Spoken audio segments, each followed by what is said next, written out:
Hey gang, how are ya? Gonna pick up with where we left off. I know I was out for meetings yesterday, and then I'm out with Bobby for an appointment today. But this should be it. If y'all caught up in your reading, you got through the end of chapter 28, which wrapped up part one.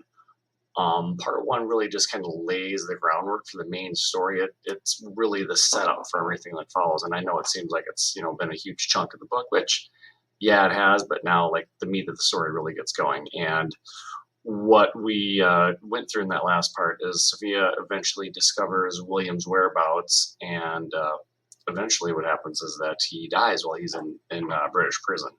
So really be mindful of that impact on Sophia. Also be mindful of the idea that John Andre made it very clear that he was not going to help Sophia and her family because he had his own reputation to uphold. So I just want to come back and read chapter 28, and then I'll take you through the rest of it here. And I'll do the whole section with you so that you guys can follow along with me, even though I'm not here. Okay. So this is after finding out about William. She says, though it was pitch night when I rode back to shore, it was nothing like the darkness in my heart. I do not know if there were sufficient words in Father's dictionary to give reality to what I saw on the good intent. Enough to say that if you ever doubted the existence of hell, I can tell you it is real. That day, I saw it. And as preachers remind us of hell to shape our destiny, know that the hell that I saw shaped mine. So I trust you'll completely accept it when I reveal that in my grief I vowed I would avenge William's awful death. Moreover, I believed that John Andre had the power to save my brother, but he refused. By mid-January of 1777, all the rivers around New York were frozen solid, just as I believed was my heart. But was that so? Dear reader, you must decide. So what Sophia is telling us here is this moment, this instance, really losing her brother and losing her brother the way she did really impacts her life very significantly, and that is going to shape her destiny and is going to drive her actions in the future. Okay. What we're going to do now is fast forward a couple years to 1780. We're going to be farther along in the war. She is going to give us some updates just to give you an idea where we're at. We'll start really digging into the war later this week and next week, and maybe by the end of next week we'll get caught up to Sophia. Okay. So now we're in part two. We're in 1880. 3 years have passed. The death of William proved a terrible blow to my parents and to me. To lose one's only son, heir, and dearest brother to such cruelty is beyond measure. Our suffering was immense. It grew even worse when we could not learn if he had been buried decently, if at all. As it has been said, to lose a loved one is but part of living life, whereas to have a loved one vanish is a living death. Talking about the idea of closure. It's everybody passes at some point, and that's part of life. But if the person disappears and you don't know the whereabouts, then that is really the sustained living death. For a long while, my parents remained sunk in playful melancholy, aging rapidly before my eyes. Yes, over time they resumed a kind of being, though much subdued in spirit and strength. Father worked for a number of printers in the city and engaged in some legal copy work. He did it all at home, for one lasting effect of William's death was that my parents almost never walked out. It was I who received and delivered Father's work to various employers and did the marketing for Mother. But, unlike my parents, I would not be defeated. With reports of prisoner deaths in British prisons multiplying, as did the denials, my hatred of the occupying British Army grew accordingly. Because of William's and Captain Hale's deaths, and all the others, I wanted to become the soldier my brother had been. My intent was that I would somehow become a warrior in a great battle not yet won. But it was only 3 years after William's death in 1780, a leap year when I reached the age of 15, that I finally had my chance. What I did had vast consequences, which I shall now set forth before you. So Sophia's actions coming up in the story are to have a great impact on American history. Okay. The historical events we talk about are real, but remember, Sophia is made up, and she really wasn't the person that drove these events, but everything around her. And you'll see there'll be asides where we're really digging straight into the history. For example, first, however, you must know some of the events that followed William's death. Beyond all else, the war went on. New York City stayed under control of the British Army and remained their headquarters. The first commander-in-chief was Lord General Howe. From May of 1778 forward, it was Sir Henry Clinton. Because New York was the principal British stronghold in America, the population grew, increased by ever more troops, English, Scot, and German. Tories arrived from all regions of the country. Tories, supporters of the king, supporters of England, and so did freedom-seeking slaves. The city's population, it was claimed, came to exceed 30,000. Edina is more than that, by the way. Many British officers brought wives and children from England to build a regular military establishment. As a result, a lively social life ensued. There was theater, horse races in Brooklyn, concerts, fox hunts, balls, banquets, and a Monday afternoon games of cricket. All this despite the fear that General Washington's army was about to attack. The city's greatest difficulty was in securing food. Rebellious citizens and patriot troops surrounded the city. Nearby Long Island was unable to produce adequate amounts, and marauding British troops and Tory sympathizers could only steal so much. Shortages were such a constant that most food for the British Army and the citizens were brought in huge fleets from Cork, Ireland, some 3,000 miles away. A voyage of at least 1 month, and it could take longer, so think about their food as it's traveling over the sea for a month. Now and again, these ships came late because of weather, acts of war, or incompetence. Spoilage was as ordinary as theft and graft. Graft is like people hustling or tricking people out of their food. Within a brief time, food prices rose like rockets, 800%, 8 times higher, and beyond. Most citizens suffered terribly. For the thousands of American prisoners in New York, already mistreated and malnourished, it meant death. Only the officers charged with their care grew rich. Indeed, there was an incessant illegal trade of the common necessities.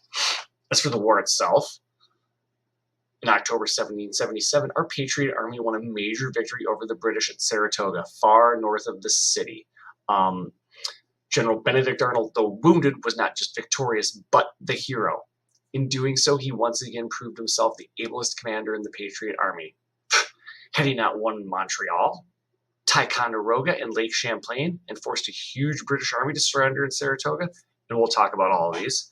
His triumph brought a vital alliance with France. Yeah, it gets France in the mix because France doesn't like England. We'll talk about that. And we just talked yesterday about why France doesn't like England. Anyway, I told my father that if we had 2 Benedict Arnolds, America could win the war. Huh, at least we have the one, he replied. And we have Washington. My hero, I replied, is General Arnold. You have to be truthful. During this time, same 3-year period, American forces suffered defeats at Brandywine, Germantown, Monmouth, Savannah, and Augusta. All of Georgia was lost until we struck back at Kettle Creek and Stony Point. At one point, even Philadelphia was given up. Congress had to flee because Philadelphia was our center of government, but they settled there again when General Howe retreated from the city. In other words, even though the cause for the Patriots was not lost, it wasn't winning. Thus, in 1780, the struggle for independence still swung upon the hinge of history. The door to liberty was neither open nor shut. And though I knew it not, I would have my hand on that door. And over these 3 years, I changed. Taller, fuller, more a young lady than a girl. You guys seeing me as a young lady right now, right? Here's Mr. M, the 15-year-old girl. If you think I speak from vanity, Mother herself exclaimed, "Oh, your brother would not recognize you now." And there would be more he would not recognize. Okay, so again, Sophia's gone from being a preteen, teenager, she's 15, and in these times, that's practically adult marrying age. It is marrying age for a lot of people. Anyway, after Lieutenant Andre left our home, 7 officers were forced upon us, one after another. Among them was a certain Captain Wilcox, who came from Philadelphia when General Howe retreated from that city. So the British held Philly for a while. He regaled us with tales of a farewell extravaganza given for the retiring general, staged by none other than Captain John Andre. Oh, is he a captain now? Mother asked. Promoted by Lord Howe himself. Captain Wilcox gossiped how Andre courted a certain Peggy Shippen, a celebrated young Philadelphian beauty only slightly older than I. Yes, he was involved with a certain Peggy Shippen, and she has some other entanglements, and we'll talk about that later. But of course, said Captain Wilcox, Andre is a romantic figure, and he flirts with all the pretty ladies. Though Mother's eyes were on me, I showed nothing, even as I told myself I cared not about Captain Andre. But by then my life was much engaged. First, I took care of Mother and Father. Secondly, I continued to work for Mr. Gain at his printing establishment. Mr. Gain was, so it seemed, a strong supporter of the British monarchy, writing and organizing his 4-page weekly newspaper accordingly. Even so, I felt obliged to tell him about William. He expressed his condolences, but Mr. Gain was never one to reveal his complete thoughts. A constant flow of men came into his shop. Some were there to buy books, pamphlets, or medicines, and many were there to leave advertisements, bring news, or hear rumors. Mr. Gain called these people newsmongers, people who must know what is happening before it is published. They, therefore, knew that in the spring of 1780, the war was going badly for our new country. So this is 4 years after they declared independence. They weren't independent yet. They were still fighting to be free. Charleston in Carolina was under siege and believed likely to fall. If it did, so it was thought, the whole South would be lost. For my part, I felt a boiling fury that there appeared no likelihood that America would win the war and secure its independence. Somebody needed to do something. Where was Washington? Where was Arnold? Who would revenge William's death? And then I met Robert Townsend. And everything changed. Dun, dun, dun. But you can see the little video bar. There's more to go. So I'll keep going. It was an evening in May of 1780, and I was going home after a day's work upon Mr. Gain's press. The air was heavy and humid with alternate moments of sun and squally rain, which is to say, an ordinary New York spring day. At the press earlier that day, Mr. Gain had been engaged in a conversation with Mr. Townsend, who was in the shop quite often. 25 years old, Mr. Townsend was in the dry goods business. He was just a merchant. I found him dry, too, slight in stature, with an expansive brow beneath curly hair. He had a large nose upon which sat small, round eyeglasses, thin lips, and a small chin. He kept his hair pigtail fashion and dressed simply in Quaker style. I think pigtail means, just one ponytail. Not to put himself forward, he was given to mild speech, bland emotions. He appeared interested merely in the births, lives, and deaths of citizens and whatever trifling news there was about the war. That day, as he spoke to Mr. Gain, they now and again glanced at me, which I took as a hint that I should blank my ears.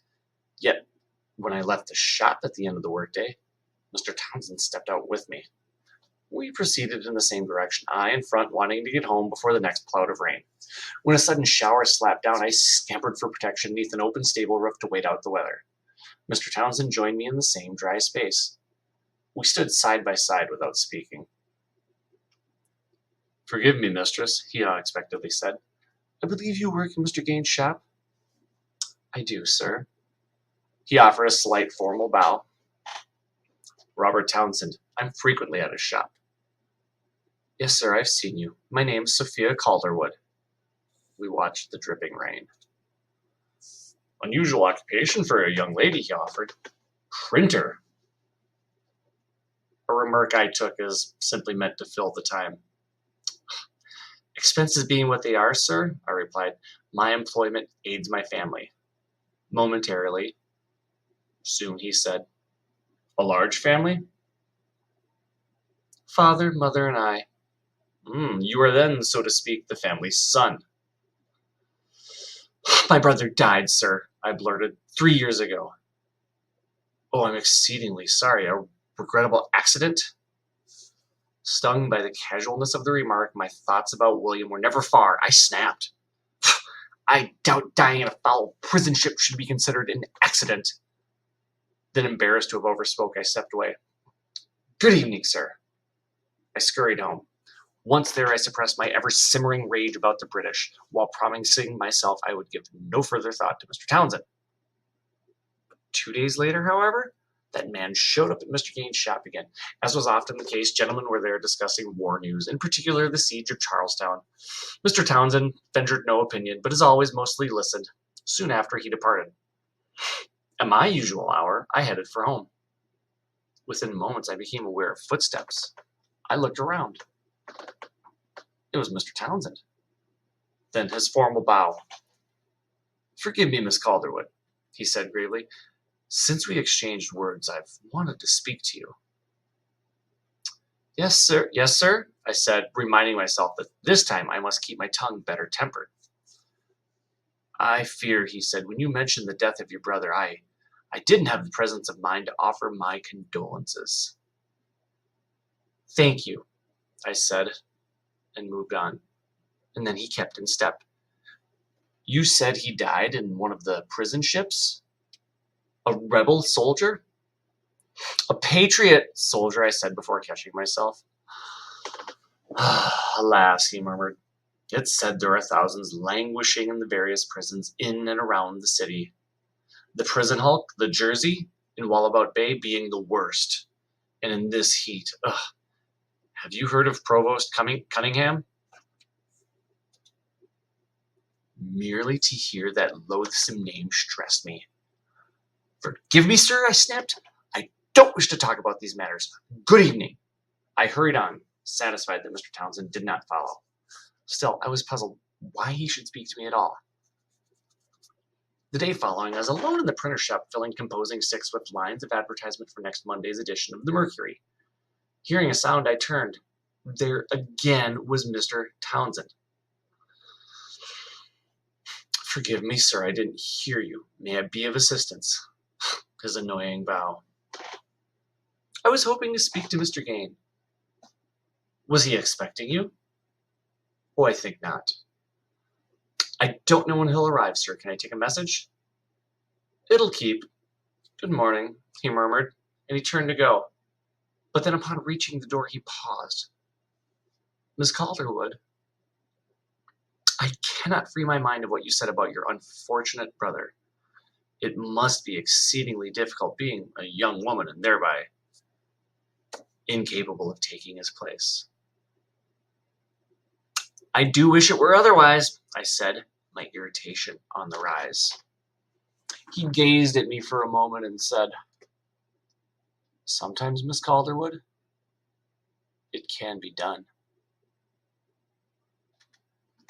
"How, sir?" A formless hand gesture. "Oh, it's the leap year. Women are given leave. Yes, we must speak again." Then, as if plucking something from thin air, he abruptly said, "Do you know Mr. Rivington?" Everyone knew Mr. Rivington.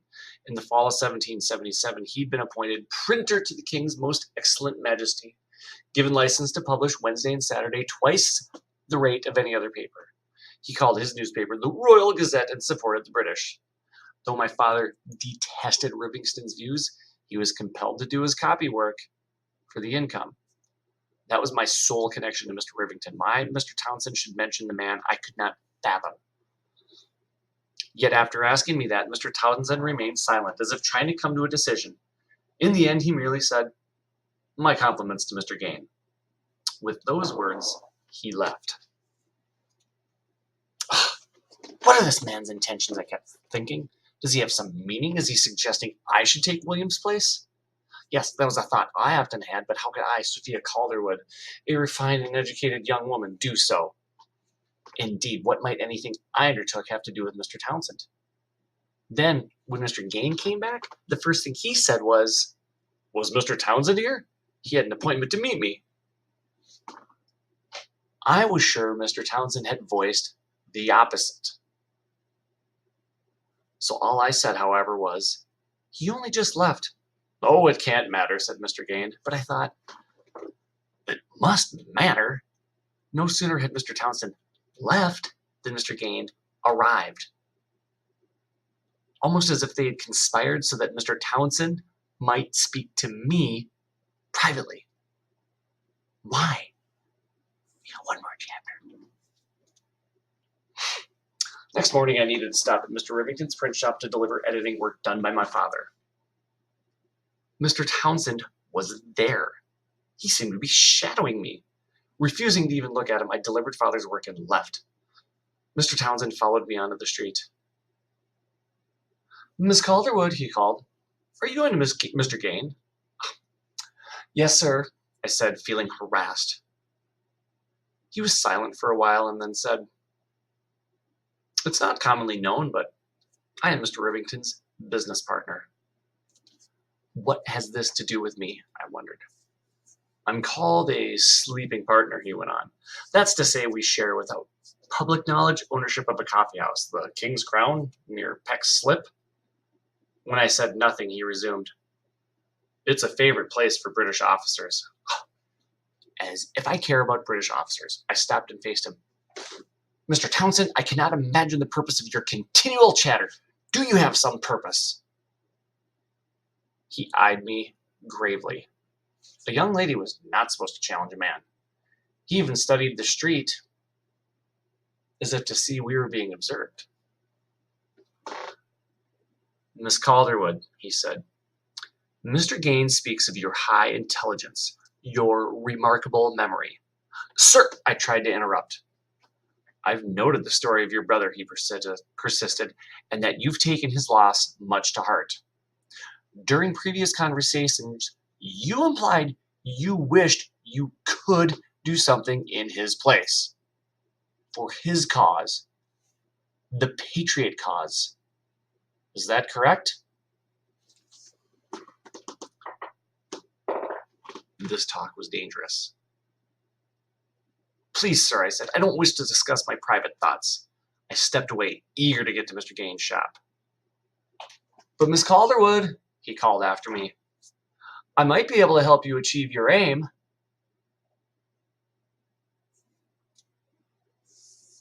Without replying, I walked on, but how could I avoid wondering what kind of help he was suggesting? Ugh, I almost wished he had followed me, that he might explain himself. What was he after? Was this dull man offering a courtship? Ugh, how repelling. Like, was he crushing on Sophia? Ugh. My day at the printing shop proved long. Though I concentrated hard on my duties, Mr. Townsend's word pried upon my thoughts. What aims did he think I had? To be sure, I would have given much to help the Patriot cause. Regardless, what could Mr. Townsend offer me in that regard, or I to him? May I remind you, I was living in a city occupied by the enemy. To act against that enemy was to court great hazard, was to risk your life. No one knew that better than I did. Finally, at one point during the afternoon, I turned to Mr. Gaines and said, "Mr. Gaines, sir, Mr. Townsend is your close acquaintance. What is your opinion of him?" Mr. Gaines, after some thought, said, "He is a man whom you can trust." Trust with what? What game is in play? Dun, dun, dun. Now we're done. There are some big happenings here. All right, you're gonna need to go back and reread. I did give you page numbers for vocabulary. This wasn't a huge section, but make sure you're looking up your answers on your assignment carefully. Okay. We will talk extensively about the book when I return on Thursday. So really just make sure you are caught up. Alrighty. I think that's it. I will see you tomorrow, and I've already seen you today, which is actually tomorrow. So when I see you tomorrow, I mean I'll see you in 2 days, because this is Tuesday night right now, but you're going to watch this on Wednesday afternoon after I've already seen you Wednesday morning, when tomorrow is going to be Thursday. All right. Do your homework, then you have scholastic news to work on after this. Do a good job. Bye.